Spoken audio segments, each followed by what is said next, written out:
This is a really good midpoint challenge problem, but what I want you to do first is I want you to draw a straight line, okay? I want you to draw a straight line, and then what we're going to do here is we're going to say, okay, R is the midpoint. It says R is the midpoint between segment PS. So what you want to do is say, well, if it's segment PS, this has got to be P, and this has got to be S, right? So R is the midpoint of this segment, so R is going to fall somewhere right there, right? But then it says we have another point. We have another point Q. It says Q is the midpoint of RS. So Q's got to be smack dab here in the middle between R and S. So this is where Q is, right? So now that we've got all our points labeled, you'd be surprised, but that is so important. If we don't label our points, I guarantee your brain will just be spinning in circles and you'll have no idea what to do here. So make that picture so that it can really help you. So we know that P is located at 810, and we know that S is located at 12, -6. So the question then says, what is the coordinate of Q? And the question is asking you for Q, and if you try to find Q right now, you have no chance. There's no way of finding Q. Because before you can find Q, you have to find R. We have to find R first. And it's still the midpoint formula. It's not that hard. So you add 8 and 12 together, you get 20. 20 divided by 2 gives you 10. Add 10 and -6 together, you get 4. 4 divided by 2 gives you 2. So you have to find R. And now that we have, we can do the midpoint formula between these two guys, right? Now we can find the midpoint between R and S. Okay, so let's do that. 10 plus 12 gives me 22. Divide that by 2, we get 11. 2 plus -6 gives me -4. Divide that by 2, we get -2. So hopefully that makes sense, but it's a kind of a domino effect. You've got to go one piece at a time, and you can't skip over that middle section. You got to find R first. All right, our next component seems pretty complicated when you look at it here, but here's what I want you to understand. I want you to understand a visual representation of this before we actually get to this process. So I'm just going to create a quick blank page here. If you want to draw this in, you can. I'm going to draw another line segment. This one, whoops, that's not a line segment, is it?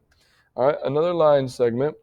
And I'm going to label them, right? I'm going to label this guy A. I'm going to label the middle of it. I'm going to call him M, because that's midpoint. And then the end of it is going to be B, okay? So here's what we're going to ask you to do now. So far, what we've been doing is we've been giving you A and B. We've been giving you A and B and asking you to find M. We're going to flip the script on you a little bit. Instead of giving you A and B, what we're now going to do is we're going to give you A, we're going to give you the midpoint M, and we're going to say, what's the other endpoint? Where is B? So there's a process we have to follow here, and it seems a bit weird. There's a lot of math behind it, but what we've found is that if you can memorize these 3 steps that I'm about to teach you, it goes pretty quick and it works every single time. So that's the context. We're going to be giving you an endpoint. So this is an endpoint, by the way, right? This is an endpoint. This is our midpoint, like we've practiced. And then this is the other endpoint that we're trying to find, okay?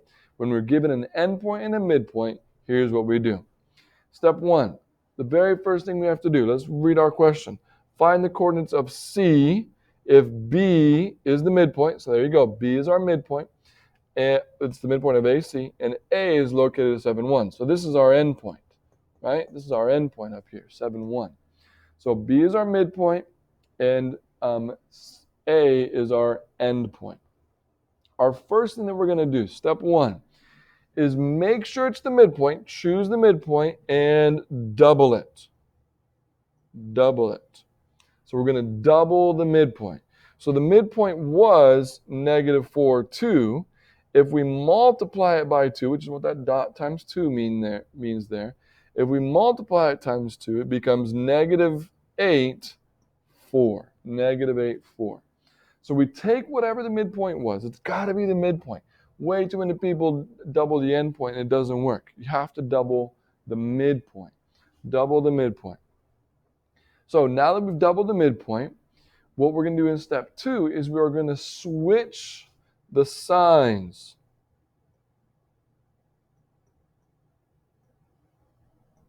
of both parts of the endpoint. Now the word switch is okay there, but you might actually want to write above it change.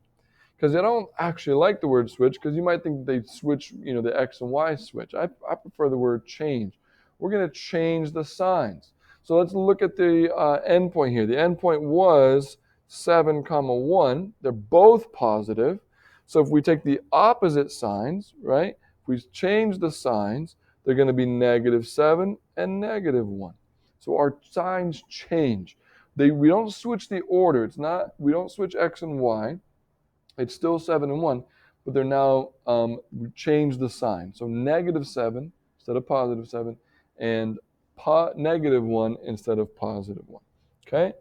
Let me scooch down here a little bit. So our next thing, our last step, the last step we do is, now that we have these two new points, we're now going to add your answers from step 1 and step 2 together. So remember, our answer from step 1 up here,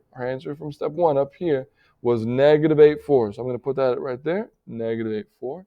Our answer from step 2 right here was -7, -1. So I plug that in.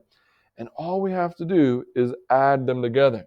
If we add those numbers together vertically, x's with x's and y's with y's, then the resulting point is going to be our answer. -15, +3. That's the other endpoint. The other endpoint is -15, 3.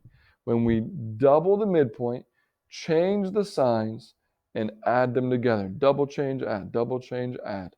It works every single time. So I want you to give it a quick try. We're not going to do a ton of them, but I want you to practice it. We are trying to find C. We know that B is the midpoint. Again, B is our midpoint, and A is our endpoint. So the first thing I'm going to do, take the midpoint and double it, right? I'm going to double that. So what does it become? 8, 6.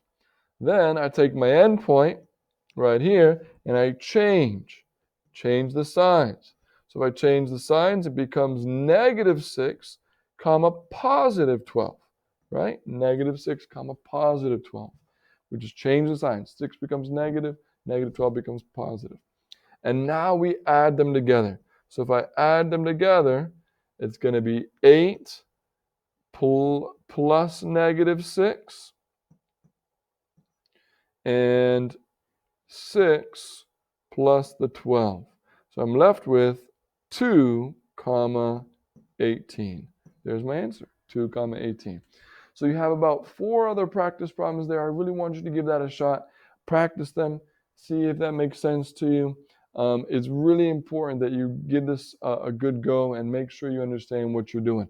The biggest mistake here, again, the biggest mistake is that people double the wrong one. So in this case, I'm doubling the midpoint, that one. I'm doubling this one, the midpoint. Double the midpoint, change the signs of the endpoint.